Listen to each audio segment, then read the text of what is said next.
ଏହି ଭିଡ଼ିଓରେ ଆମେ ଜାଣିବା କେଉଁ ଗଛର କାଠକୁ ଧରି ଯାହାର ନାମ ଡକାଯାଏ ସେ ହୁଏ ବଶୀକରଣ। ଦେଖନ୍ତୁ, ବଶୀକରଣ କରିବା ପାଇଁ ଅନେକ ଗୁଡ଼ିଏ ତନ୍ତ୍ର ମନ୍ତ୍ର ଯନ୍ତ୍ର ଅଛି। ସେଥିମଧ୍ୟରୁ ମୁଁ ଆପଣମାନଙ୍କୁ ଏହି ଭିଡ଼ିଓରେ ଗୋଟିଏ ଚମତ୍କାରୀ ତନ୍ତ୍ର କହିବି। ଯେଉଁ ତନ୍ତ୍ରଟି ଯଦି ଆପଣମାନେ ପ୍ରୟୋଗ କରିବେ ତାହେଲେ ଯାହାର ନାମକୁ ଡାକିବେ ସେ ଯେତେ ଦୂରେ ଥାଉ, ଯେଉଁଠି ଥାଉ, ଯେମିତିକା ବ୍ୟକ୍ତି ହେଲେ ମଧ୍ୟ ସେ ବଶୀକରଣ ହେବ।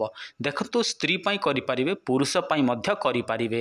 ଅର୍ଥାତ୍ ଯାହାର ନାମ ଅଛି, ଆପଣମାନେ ଯାହାର ନାମ ଜାଣିଛନ୍ତି ତାହାର ନାମକୁ ଧରିଲେ ହେଇଯାଏ ବଶୀକରଣ। କିନ୍ତୁ ଏତିକି ଯେ ଆପଣମାନେ ତାହାର ନାମ ଜାଣିଥିବା ଆବଶ୍ୟକ। ଆଉ ଆପଣମାନେ ଜାଣିଥିବେ ଏମିତି ଅନେକ ଲୋକଙ୍କର ଅନେକ ନାମ ଥାଏ, କିନ୍ତୁ ଆପଣମାନେ କୌଣସି ଡୁପ୍ଲିକେଟ୍ ନାମ ଧରିବେ ଏବଂ ଏହି ପ୍ରୟୋଗ କରିବେ ତାହେଲେ ତ କାମ କରିବ ନାହିଁ। ଯଦି ଆପଣମାନେ ଅରିଜିନାଲ ନାମ ଜାଣିଛନ୍ତି, ଏହି ପ୍ରୟୋଗ କରୁଛନ୍ତି, ତାହେଲେ ନିହାତି ଭାବରେ ସେ ବ୍ୟକ୍ତି ଜଣକ ବଶୀକରଣ ହେବ। ସ୍ତ୍ରୀ, ପୁରୁଷ, ଝିଅ, ପୁଅ ସମସ୍ତେ କରିପାରିବେ। ଯଦି ଆପଣମାନେ କୌଣସି ତନ୍ତ୍ର ମନ୍ତ୍ର ଯନ୍ତ୍ର ପ୍ରୟୋଗ କରିପାରୁନାହାନ୍ତି, ଆପଣଙ୍କ ପାଖରେ ସମୟ ନାହିଁ, କିନ୍ତୁ ଆପଣମାନେ ଚାହାନ୍ତି କି କାହାକୁ ବଶୀକରଣ କରିବା ପାଇଁ, ଦେଖନ୍ତୁ, ଯାହାକୁ ଆପଣମାନେ ଭଲ ପାଆନ୍ତି ତାକୁ ହିଁ ଆପଣମାନେ ବଶୀକରଣ କରିବେ।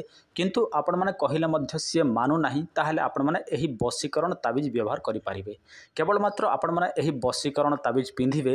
21 ଦିନ, 7 ଦିନ, 11 ଦିନ ମଧ୍ୟରେ ସେ ସ୍ତ୍ରୀ ହେଉ ଅବା ପୁରୁଷ ହେଉ ଆପଣମାନଙ୍କ ପାଦ ତଳକୁ ଆସିକି ଆପଣଙ୍କୁ ପ୍ରେମର ଭିକ୍ଷା ମାଗିବ। କେବଳ ମାତ୍ର ଆପଣମାନେ ସେହି ଝିଅ, ପୁଅ, ପୁରୁଷ, ସ୍ତ୍ରୀ ତାହାରି ନାମ ଦେବାକୁ ପଡ଼ିବ। ତା ସହିତ ଆପଣଙ୍କ ନାମ ଦେବାକୁ ପଡ଼ିବ ଆଉ ନିଜର ଆଡ୍ରେସ୍ ଦେବାକୁ ପଡ଼ିବ। ଆପଣଙ୍କ ପାଖକୁ ଆମେ ସମସ୍ତ ବିଧିବିଧାନ ସହିତ ପଠାଇଦେବୁ। ଦେଖନ୍ତୁ, ଏଇଟାକୁ ଷୋଡ଼ଶ ଉପଚାର, ପଞ୍ଚ ଉପଚାର, ତାପରେ ତନ୍ତ୍ରସିଦ୍ଧି ପ୍ରୟୋଗ କରାଯାଏ। ତେଣୁ ଆମେ ତିଆରି କରିବାର 3 ଦିନ ସମୟ ଲାଗେ। ଆଉ ଆପଣଙ୍କ ପାଖକୁ ଯାଉ ଯାଉ 7ରୁ 8 ଦିନ ମଧ୍ୟ ହୋଇଥାଏ। କିନ୍ତୁ ଆପଣମାନେ ବ୍ୟସ୍ତ ହେବା ଦରକାର ପଡ଼ିବ ନାହିଁ। ଆପଣମାନେ ସମସ୍ତେ ଲାଜକୁଳି ଲତାକୁ ତ ଜାଣିଛନ୍ତି, ସେଇଟା ସବୁ ଜାଗାରେ ଦେଖିବା ପାଇଁ ମିଳିଥାଏ। ଯଦି ଆପଣଙ୍କ ଅଞ୍ଚଳରେ ଲାଜକୁଳି ଲତା ଅଛି ତାହେଲେ ଆପଣମାନେ ଏହି ପ୍ରୟୋଗ ଅତି ସହଜରେ କରିପାରିବେ। କିନ୍ତୁ ଦେଖନ୍ତୁ, ଏହାର ମଧ୍ୟ ଗୋଟିଏ ନିୟମ ଅଛି। ସର୍ବପ୍ରଥମେ ନିୟମଟା ଶୁଣନ୍ତୁ।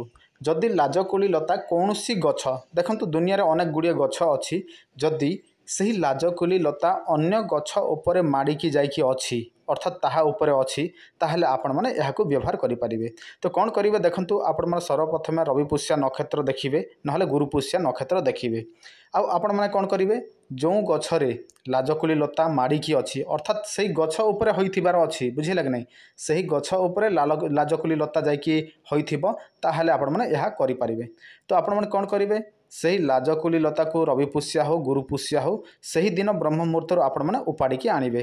କିନ୍ତୁ ଆଗରୁ ଆପଣମାନେ ନିମନ୍ତ୍ରଣ କରିବେ, ସେଇଟା ଧ୍ୟାନ ଦେଇକି ଶୁଣନ୍ତୁ। ଆଉ ଯଦି ଆପଣମାନେ ସେମିତି ଯାଇକି ଉପାଡ଼ିକି ଆଣିବେ ତାହେଲେ କେବେ ହେଲେ ମଧ୍ୟ କାମ କରିବ ନାହିଁ।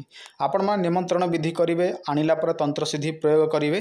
ତାପରେ କ'ଣ କରିବେ, ସେହି ଲାଜକୁଳି ମୂଳକୁ ଆପଣମାନେ ହାତରେ ଧରିବେ ଏବଂ ଯାହାର ନାଁକୁ ଆପଣମାନେ ଡାକିବେ ସେ ବଶୀକରଣ ହେବ। ଆଉ ଏହା ଦେଖନ୍ତୁ ଅନେକ ବାର ପରୀକ୍ଷା ମଧ୍ୟ କରାଯାଇଛି, କିନ୍ତୁ ଆପଣମାନେ ଏହାକୁ ବିଧିବିଧାନ ସହିତ ହିଁ ପ୍ରୟୋଗ କରିବେ।